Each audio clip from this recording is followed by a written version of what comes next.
హిందూపురంలో మరో నయా సైబర్ మోసం వెలుగులోనికి వచ్చింది. ఫోన్ పే ద్వారా డబ్బులు చెల్లించినట్లు నకిలీ సక్సెస్ మెసేజ్ చూపించి ఒక బియ్యం వ్యాపారిని బురిడి కొట్టించాడు. దాదాపు 10,000 విలువైన బియ్యం ప్యాకెట్లను తీసుకెళ్లి బుడాయించిన ఘటన ఇప్పుడు స్థానికంగా కలకలం రేపుతోంది. హిందూపురం పట్టణంలో ఆర్టీసీ బస్టాండ్ సమీపంలో ఉన్న ఓ బియ్యం దుకాణంలో ఈ ఘటన చోటు చేసుకుంది.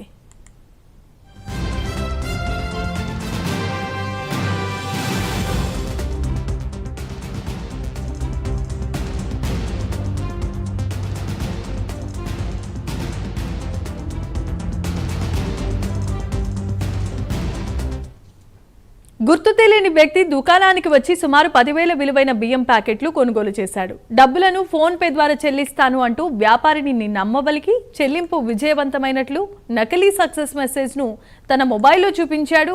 దాన్ని నిజమని నమ్మిన వ్యాపారి బియ్యం ప్యాకెట్లను అతనికి అప్పగించేశాడు. అయితే మరుసటి రోజు బ్యాంక్ స్టేట్మెంట్ పరిశీలించిన యజమాని ఖాతాలో ₹1 కూడా జమ కాలేదని తెలుసుకుని షాక్ కి గురయ్యాడు. దీంతో తాను మోసపోయినట్లు గుర్తించాడు. ఆగంతకుడికి తిరిగి ఫోన్ చేస్తే స్పందించకపోవడంతో పాటు మొబైల్ స్విచ్ ఆఫ్ చేసినట్లుగా కూడా బాధితుడు తెలిపాడు. ఈ మోసానికి సంబంధించిన దృశ్యాలని దుకాణంలో ఉన్న సీసీ కెమెరాలో రికార్డ్ అయ్యాయి. సీసీ ఫుటేజ్ ఆధారంగా నిందితుడిని గుర్తించి పట్టుకోవాల్సిందిగా కోరుతూ బాధిత వ్యాపారి పోలీసులను ఆశ్రయించాడు. ఇదే అంశానికి సంబంధించి మరిన్ని అప్డేట్స్ ను మా కరెస్పాండెంట్ విజయ్ అందిస్తారు. విజయ్ చెప్పండి.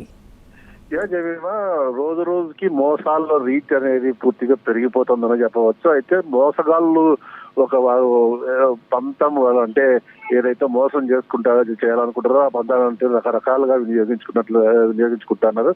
అదే ఈ రోజు చూసుకుంటే సత్యసాయి జిల్లా హిందూపురం పట్టణంలో ఇలాంటిది ఒక చోటు చేసుకుంది. అయితే ఒక బియ్యం వ్యాపారి అంటే బియ్యం కొనుగోలు చేయడానికి వచ్చిన ఒక దుకాణదారుడు దాదాపు ₹10,000 విలువైన బియ్యం ప్యాకెట్లు కొని ఫోన్ పే ద్వారా ఆయనకు చెల్లింపులు చేస్తానంటూ అయితే దానిపైన ఫోన్ పే చెల్లింపు చేసి ఆ ఓనర్ కి సక్సెస్ మెసేజ్ కూడా చూపించాడు. కాకపోతే పూర్తిగా ఆ ప్యాకెట్ తీసుకొని అయితే ఉడాయించాడు. తర్వాత ఆ వ్యాపారి చూసుకుంటే తనకు ఫోన్ పేలో డబ్బులు రాలేదని చెప్పి వెంటనే పోలీస్ స్టేషన్ లో కంప్లైంట్ చేయడం జరిగింది.